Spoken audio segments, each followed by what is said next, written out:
Hey guys, welcome back to my YouTube channel. आज के इस वीडियो में हम सेकेंड लेसन प्लान डिस्कस करेंगे जो है बायोलॉजिकल साइंस से। इसके पहले वाले वीडियो में हमने लेसन प्लान संख्या 1 डिस्कस किया था जो बायोलॉजिकल साइंस से ही था, पौधों के विभिन्न भाग। आप उसे वहाँ से देख सकते हैं। आज के इस वीडियो में हमारा प्रकरण है पुष्प की संरचना। तो चलिए गाइज स्टार्ट करते हैं। आई होप आपको ये वीडियो पसंद आए। सबसे पहले हम लिखेंगे पाठ योजना संख्या। उसके बाद हम लिखते हैं छात्राध्यापक या छात्राध्यापिका का नाम, आप अपना नाम लिखेंगे, फिर अपने विद्यालय का नाम। उसके बाद हम एक कॉलम बनाते हैं जिसमें दिनांक, कक्षा, विषय, कालांश एवं समयावधि लिखते हैं। उसके जस्ट नीचे ही हम प्रकरण डालते हैं। आज का हमारा प्रकरण है पुष्प की संरचना। फिर हम सामान्य उद्देश्य लिखते हैं। सामान्य उद्देश्य में है हमारा पहला, छात्रों में विज्ञान विषय के प्रति रुचि उत्पन्न करना, छात्रों में अन्वेषण तथा सृजनात्मकता का विकास करना, छात्रों में तथ्यों के वर्गीकरण और उनके संकलन का ज्ञान प्रदान करना, छात्रों में वैज्ञानिक दृष्टिकोण का विकास करना, और जो लास्ट है वो है छात्रों को दैनिक जीवन में विज्ञान की उपयोगिता बताना। उसके बाद हम लिखते हैं विशिष्ट उद्देश्य। विशिष्ट उद्देश्य में हमारे 3 उद्देश्य जो बेहद इंपॉर्टेंट है। पहला ज्ञानात्मक उद्देश्य, दूसरा बोधात्मक उद्देश्य और तीसरा क्रियात्मक उद्देश्य। ज्ञानात्मक उद्देश्य में हम लिखते हैं छात्र पुष्प के बारे में जानकारी प्राप्त कर सकेंगे। बोधात्मक उद्देश्य में छात्र पुष्प के विभिन्न अंगों की विवेचना कर सकेंगे।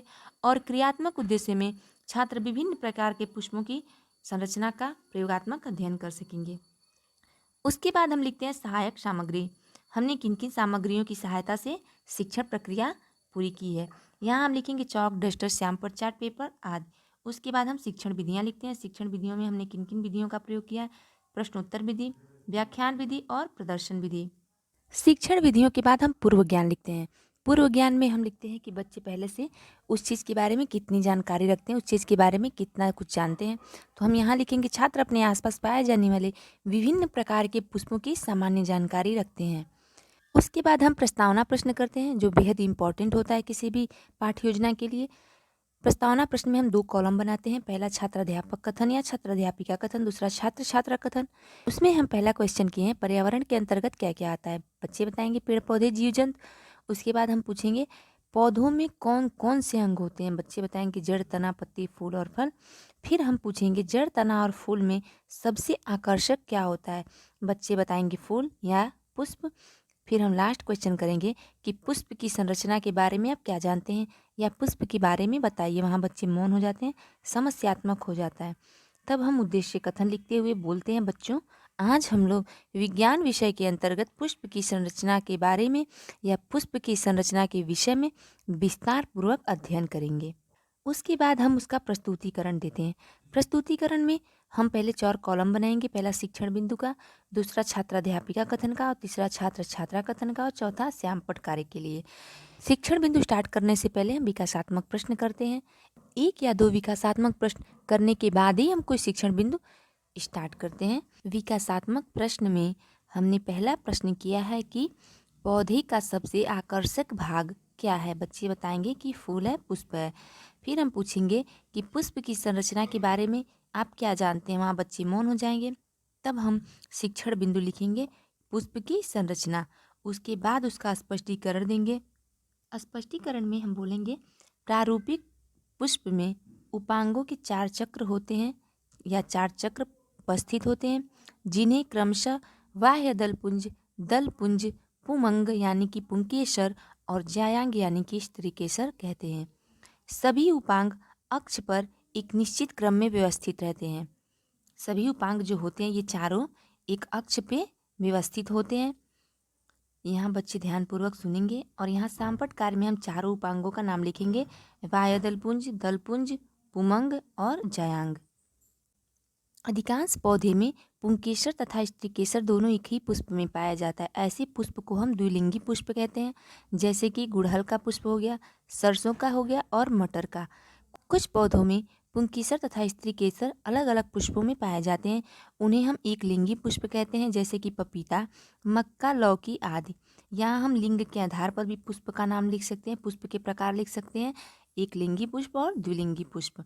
उसके बाद हम इस पैराग्राफ से बोधात्मक प्रश्न करते हैं।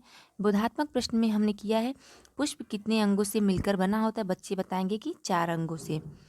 लिंग के आधार पर पुष्प कितने प्रकार के होते हैं। बच्चे बताएंगे 2 प्रकार के। फिर हम सेकेंड शिक्षण बिंदु अपना स्टार्ट करेंगे। और सेकेंड शिक्षण बिंदु स्टार्ट करने से पहले हम बच्चों से पुनः विकासात्मक प्रश्न करेंगे। पुनः विकासात्मक प्रश्न में हमारा पहला क्वेश्चन है, पुष्प कितने भागों से मिलकर बना है? बच्चे बताएंगे विभिन्न भागों से मिलकर बना है।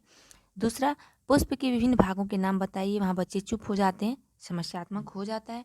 तब हम पुष्प के भाग शिक्षण बिंदु में लिखेंगे कि पुष्प के भाग और उसका स्पष्टीकरण देंगे। एक सामान्य पुष्प के निम्नलिखित भाग होते हैं। तब बच्चे इसे ध्यानपूर्वक सुनते हैं और जो निम्नलिखित भाग होते हैं उनमें सबसे पहला हमारा है बाह्य पुंज। बाह्य पुंज में हम देखते हैं ये सामान्य तौर पर हरे रंग के होते हैं। कली की अवस्था में जब कोई पुष्प कली की अवस्था में होता है तब ये पुष्प के भागों की रक्षा करते हैं, पुष्प की रक्षा करते हैं। हरे रंग के कारण, यानी कि हरा रंग इसका जो बाह्य दलपुंज होता है वो हरे रंग का होने के कारण प्रकाश संश्लेषण की क्रिया करके पुष्प के लिए भोजन बनाता है।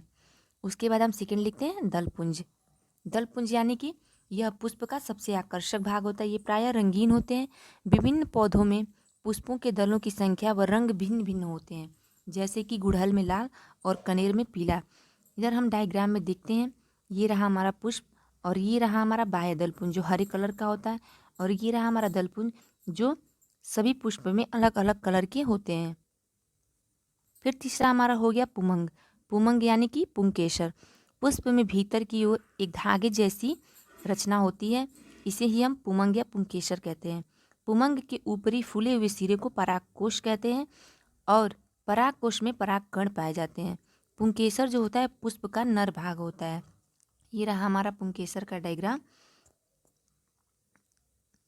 उसके बाद हमारा जो फोर्थ नंबर है वो है जायांग, इसे हम स्त्री केसर कहते हैं। यह पुष्प का मादा भाग होता है जो पुष्प के मध्य में होता है।